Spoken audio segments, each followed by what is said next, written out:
ठोक दी जाएगी।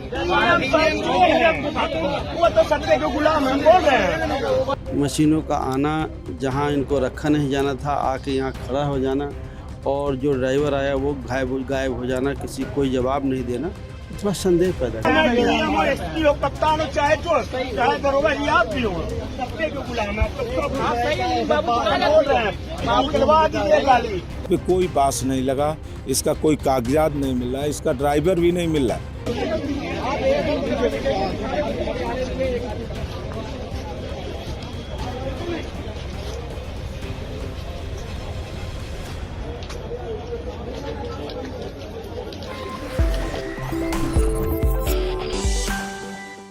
मुद्दों की सेल के बाद अब 400 पार का खेल देखिए।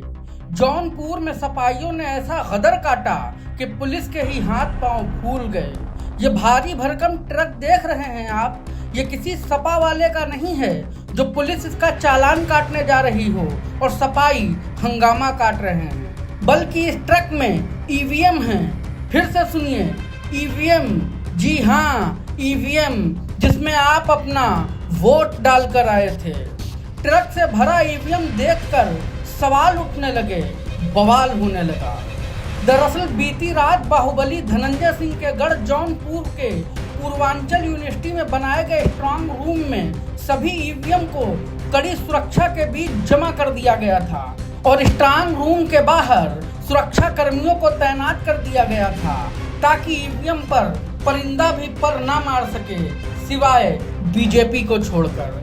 सपा कार्यकर्ता भी ईवीएम की निगरानी कर रहे थे, लेकिन तभी 11 बजे रात को ईवीएम से भरा हुआ ट्रक वहां पहुंचता है, जिसके बाद बवाल कट जाता है। डीसीएम में भरी हुई ईवीएम मशीनों के पकड़े जाने से इंडिया गठबंधन से जौनपुर के उम्मीदवार बाबू सिंह कुशवाहा ने कार्यकर्ताओं के साथ जमकर हंगामा काटा और पुलिस प्रशासन पर मिली भगत का आरोप लगाया।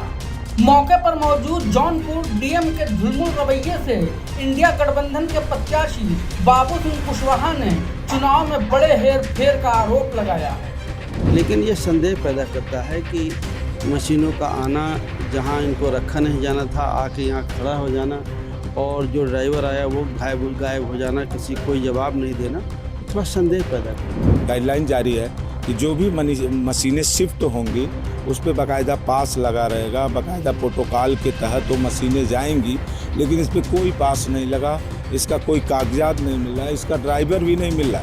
ये भारतीय जनता पार्टी के आदरणीय प्रधानमंत्री जी का जो नारा है 400 पार का, हमको लग रहा है कि इसी तरह वो 400 पार करेंगे। अब जरा सुनिए, ईवीएम से भरे हुए ट्रक के पास ना ही तो कोई पास था, ना ही ट्रक के कोई कागजात थे, और ऊपर से सब कुछ तो छोड़ ही दीजिए, ट्रक ड्राइवर भी मौके से फरार हो गया। अब जरा जौनपुर के डीएम साहब को भी सुन लीजिए। डीएम साहब बता रहे हैं ये रिजर्व ईवीएम हैं जो खराब होने पर रिप्लेसमेंट के तौर पर रखी जाती हैं। इसे कलेक्ट्रेट ले जाना था, लेकिन अफसोस गलती से ड्राइवर ने इसका स्टीयरिंग स्ट्रांग रूम की तरफ मोड़ दिया और ईवीएम से भरी हुई डीसीएम दंदनाती हुई स्ट्रांग रूम के पास पहुंच गई। तो क्या मामला था ईवीएम का? देखिए, ये हमारे एआरओ मुंगरा बादशाहपुर हैं, और जो हमने अपनी जो ईवीएम्स हैं वो हम जब कल वितरण में रवाना करते हैं तो उसमें जो रिज़र्व ईवीएम्स होती है वो सेक्टर मजिस्ट्रेट्स को और दी जाती है यहाँ से डिस्पैच स्थल से। और इसके अतिरिक्त जो हमारा विधानसभा का हेडक्वार्टर होता है, एआरओ हेडक्वार्टर, वहाँ पे भी हम रिज़र्व ईवीएम रखते हैं कि इन केस कहीं पे किसी सेक्टर मजिस्ट्रेट के पास या जोनल के पास अगर मशीन कम पड़ जाती है, रिप्लेसमेंट जब मॉक पोल के दौरान या वार्षिक मतदान के दौरान होता है, तो हम लोग एआरओ हेडक्वार्टर से उसको मशीन दे के रिप्लेस कर पाएँ। तो ये हमारा वो एआरओ हेडक्वार्टर की रिज़र्व मशीनें हैं जो कि मुंगरा बादशाहपुर से और वेयर हाउस के लिए जारी थी। चूँकि यहाँ पे बाहर जाम था, इसलिए जो यहाँ के नायब तहसीलदार, वो जो इसके तहसीलदार थे प्रभारी, उन्होंने यहाँ के नायब से बात किया और वो इसको जाम के कारण यहाँ गलती से अंदर लाके उन्होंने खड़ा कर दिया। इसको लेके हमारे जो समाजवादी पार्टी के जो प्रत्याशी थे और उनके जो यहाँ पे लोग थे, तो उन्होंने उसको लेके ऑब्जेक्शन किया था कि सभी यहाँ पे कैसे आ गई, और उसको लेके उन्होंने स्थिति स्पष्ट करने के लिए कहा था। तो हमने सारी हमारी स्ट्रॉन्ग रूम सील हो गए हैं। उसके बाद में अभी जो रिज़र्व ईवीएम की लिस्ट हम सारे प्रत्याशियों को देते हैं अलग अलग चरण में, जब रैंडमाइजेशन होता है उसके बाद भी जब हमारा कमीशनिंग होती है उसमें जो ख़राब होती है तो उसके बाद की भी जो रिप्लेस हो जाती हैं वो भी हम आपको लिस्ट देते हैं। और इसके बाद जब कल वितरण हुआ है उसमें भी जो मशीन ख़राब होती है उसके बारे में सूचना देते हैं। तो लिस्ट आपके पास थी, उससे हमने अभी सत्यापन उनको करा दिया है, रैंडम सत्यापन। अब वो संतुष्ट हैं। अब ये यहाँ से ट्रक जो है हमारा कलेक्टेड वेयर हाउस में जाके जमा हो जाएगा। जरा सोचिए डीएम साहब की दलील में कितना दम है।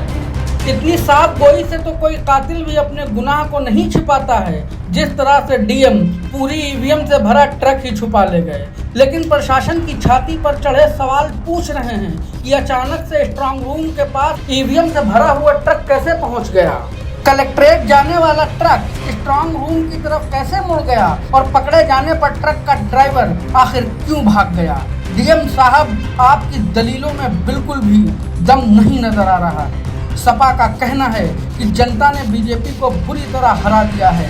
बीजेपी अब ईवीएम लूट कर मोदी को तीसरी बार प्रधानमंत्री बनाना चाह रही है। Bureau report, the Kantap.